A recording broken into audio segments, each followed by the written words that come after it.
सागर, अचानक क्या हुआ तुम्हें? थोड़ा अजीब सा फील हो रहा था। अब हक कर लिया अपनी वाइफ को, बेटर फील हो रहा है। अच्छा, तुम भी ना कभी कभी फिल्मी हो जाते हो पूरे। क्या करूं, भगवान ने मेरे को बिल्कुल हीरोइन जैसी वाइफ दी है। फिल्मी तो होना बनता है ना।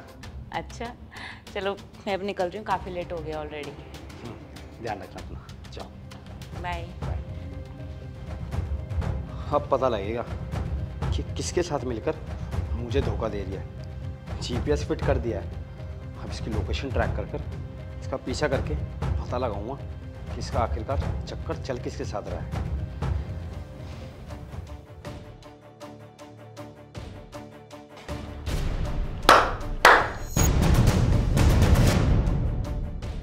क्या हो रहा है सब?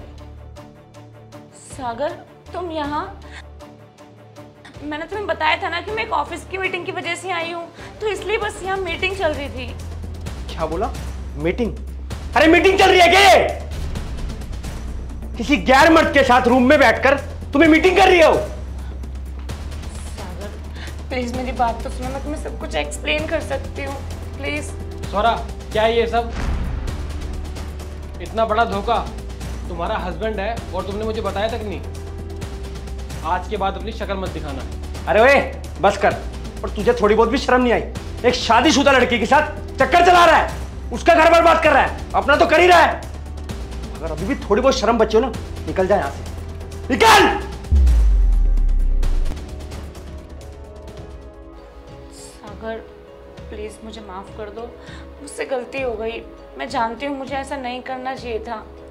I am so sorry. मैं प्रॉमिस करती हूँ दोबारा ऐसा कभी नहीं होगा।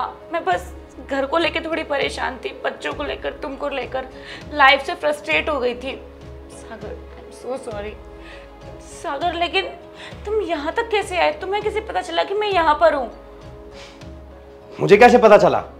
तुम्हारे बैग पर मैंने जीपीएस फिट कर दिया था और बस लोकेशन ट्रैक करके तुम्हारे पीछे पीछे तक तुम्हारे यहां तक आ गया।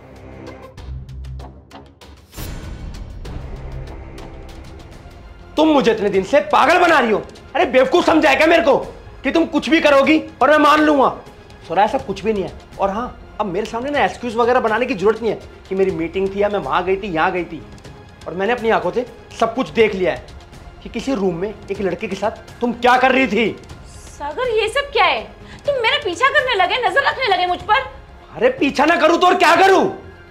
मुझे तो लगा एक ना एक दिन बता देगी, नहीं लेकिन तुम तो दिन पर दिन मुझे पागल बनाए जा रही थी। तो फिर मैं क्या करता? मैंने जीपीएस लगाना ही अच्छा समझा। सोरा एक बार मेरी फैमिली के बारे में तो सोच लेती। अरे मैंने तुमसे प्यार किया, तुमसे घर वालों के जाके अगेंस्ट शादी की, अपने मम्मी पापा से लड़ाई की, और अब मुझे ये सब देखने के लिए मिल रहा है, इतना बड़ा धोखा। और अगर आज मैं शायद जीपीएस ना लगाता ना तो मुझे कभी इसके बारे में पता ही नहीं लगता। अरे सोरा तुमने मेरा दिल तोड़ा है। अरे 5 साल हो गए हमारी शादी को, क्या कमी छोड़ी थी मैंने अपने प्यार में जो मुझे आज ये सब देखना पड़ रहा है? और क्या कह रही थी तुम मजबूर हो गई या बोर हो गई? सोरा ये सब कुछ बोलने से पहले ना सोच लेना चाहिए कि तुम्हारे पीछे तुम्हारी फैमिली है, मेरी फैमिली, हमारे बच्चे हैं, मैं हूं। उसका सब क्या? चलो छोड़ो, कोई फायदा नहीं तुम्हें सब बातें समझाने का। खैर रही बात मेरे बच्चों की ना, तो मैं अपने बच्चे तुम्हारे पास बिल्कुल नहीं छोड़ने वाला। अगर तुम्हारे पास छोड़ दिए ना तो बिल्कुल अपनी माँ की तरह बनेंगे, और मैं नहीं चाहता कि मेरे बच्चों का ऐसे फ्यूचर खराब हो। तो बस जल्दी से जल्दी मैं तुम्हें डिवोर्स दे दूंगा। और रही बात तुम्हारी, तो ऐसे घटिया इंसान के साथ मैं बिल्कुल रहना नहीं चाहता, समझी तुम? नहीं सागर प्लीज ऐसा मत बोलो, तुम मुझे डाइवोर्स नहीं दे सकते। देखो मुझसे गलती हो गई, मैं जानती हूँ, लेकिन मैं ये गलती सुधारना चाहती हूँ। हमारे 2 बच्चे, हमारा परिवार है। सागर प्लीज ऐसा मत करो। क्या बोला तुमने? परिवार? अरे अगर तुम परिवार के बारे में सोचती ना तो यहां पर नहीं आती। यहां पर मुझे ऐसे सब कुछ देखने के लिए नहीं मिलता, समझे तुम? और अब मैंने एक बार बोल दिया है, डिवोर्स तो मतलब डिवोर्स। डिवोर्स के पेपर हमारे घर पहुंच जाएंगे। हाथ से तुम अपने रास्ते और मैं अपने रास्ते। सागर प्लीज मेरी बात